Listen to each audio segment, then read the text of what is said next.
Once upon a time, in the bustling city of Rome, a boy named Gaius Julius Caesar was born on July 12, 100 BC.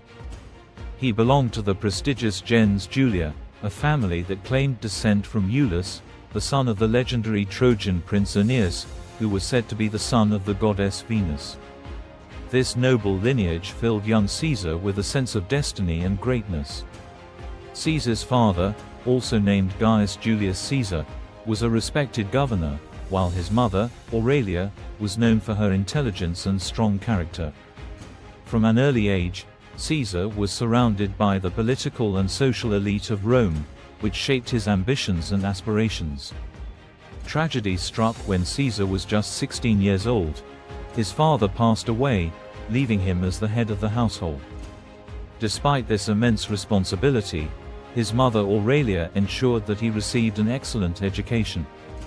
Caesar was trained in rhetoric and the art of public speaking, skills that would later become crucial in his political career. During his youth, Rome was a city in turmoil, with political conflicts and power struggles threatening the stability of the republic.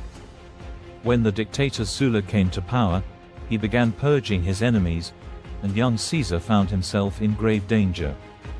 To escape Sulla's wrath, Caesar was forced into hiding. However, thanks to his mother's influence and the intervention of powerful friends, he was eventually pardoned and allowed to return to Rome.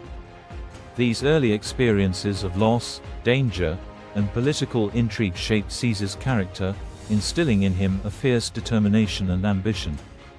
He began his military career in Asia Minor, where he quickly distinguished himself as a capable and courageous leader. His early successes on the battlefield laid the foundation for his future rise to power and his eventual role as one of Rome's most influential figures. Caesar's rise to power began with his military career. He served in various capacities, gaining experience and building a reputation as a formidable leader. His early political career saw him forming alliances, most notably with Pompey and Crassus, creating the first triumvirate. This alliance allowed him to secure key political positions and amass influence. One of Caesar's most significant achievements was his conquest of Gaul, modern-day France and Belgium. The conquest began with the migration of the Helvetii, a Gallic tribe seeking new lands. Caesar saw this as an opportunity to expand Rome's influence and swiftly moved to intercept them. His victory over the Helvetii marked the beginning of a series of campaigns that would span 8 years. Caesar's legions faced fierce resistance from various Gallic tribes, each determined to defend their homeland. Among these tribes were the Nervi, who nearly defeated Caesar in a brutal battle in 57 BC. However, Caesar's strategic brilliance and the unwavering discipline of his troops turned the tide in Rome's favor. In 56 BC, Caesar turned his attention to the Veneti, a seafaring tribe in northwest Gaul. The Veneti's naval prowess posed a significant challenge, but Caesar's ingenuity prevailed. He constructed a fleet and engaged the Veneti in a naval battle, ultimately securing a decisive victory and taking control of most of northwest Gaul. The most significant and dramatic chapter of Caesar's conquest came in 52 BC, when he faced the formidable Gallic chieftain Vercingetorix. Vercingetorix united the Gallic tribes in a final stand against the Roman invaders. The two armies clashed in a series of battles, culminating in the siege of Alesia.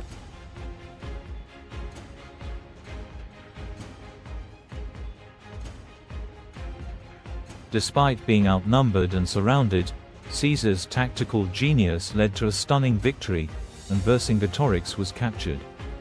By 50 BC, Caesar had successfully conquered all of Gaul, extending Rome's territory to the left bank of the Rhine.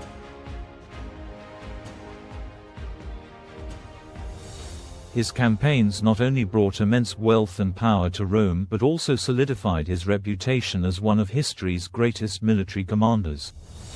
His military successes made him a hero in the eyes of the Roman people and a threat to his political rivals. However, his growing power and influence made the Senate uneasy, particularly Pompey, who had once been Caesar's ally but now saw him as a rival. Tensions between Caesar and Pompey eventually led to a civil war. The Senate, under Pompey's influence, demanded that Caesar disband his army and return to Rome as a private citizen. Defiant and determined, Caesar made a fateful decision. On January 10, 49 BC, he crossed the Rubicon River with his army, uttering the famous words, "Alia jacta est," the die is cast.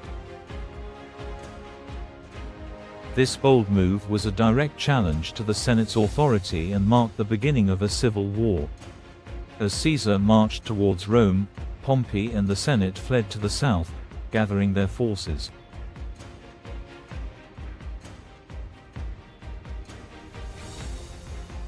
The two armies clashed in a series of battles across Italy, Greece, and North Africa.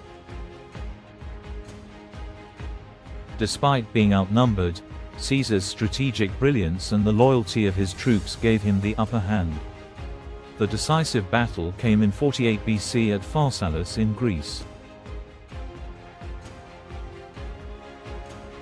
Pompey's forces were larger and better equipped, but Caesar's tactical genius prevailed. He outmaneuvered Pompey's army, leading to a crushing defeat for Pompey.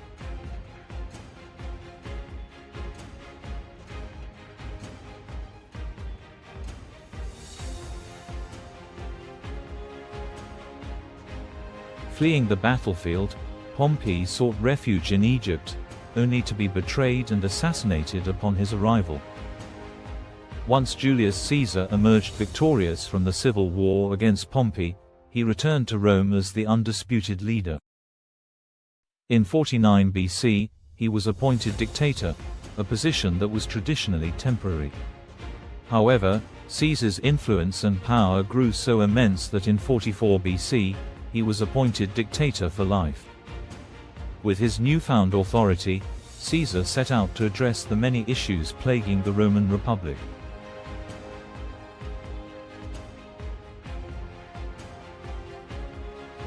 He began by relieving debt, a move that eased the financial burdens of many citizens and gained him widespread support.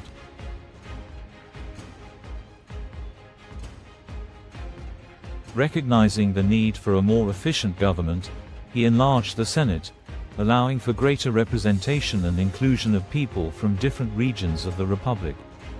One of Caesar's most notable reforms was the creation of the Julian calendar. The old Roman calendar was based on the lunar cycle and had become increasingly inaccurate. Caesar, with the help of astronomers, introduced a new calendar based on the solar year, which closely resembles the calendar we use today.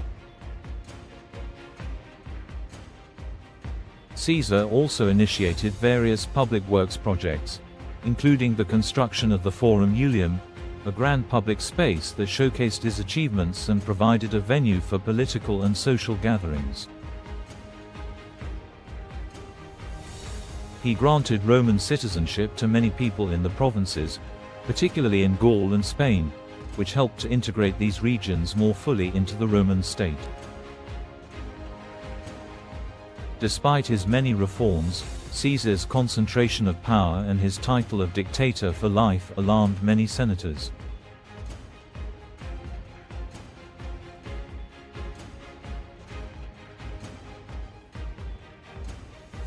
They feared that he aimed to become a monarch, undermining the Republic's principles.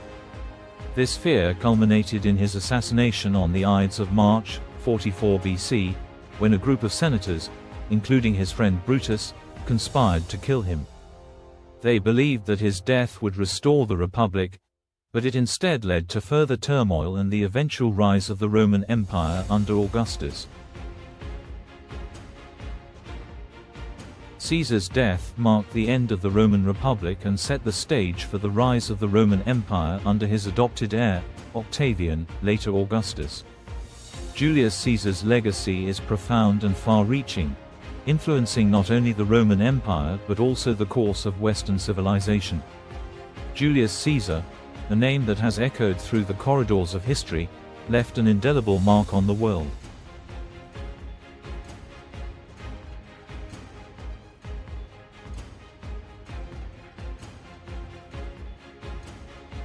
His legacy is a tapestry woven with threads of military genius, political reform, and cultural transformation. And sir, the legacy of Julius Caesar is one of ambition, reform, and enduring influence.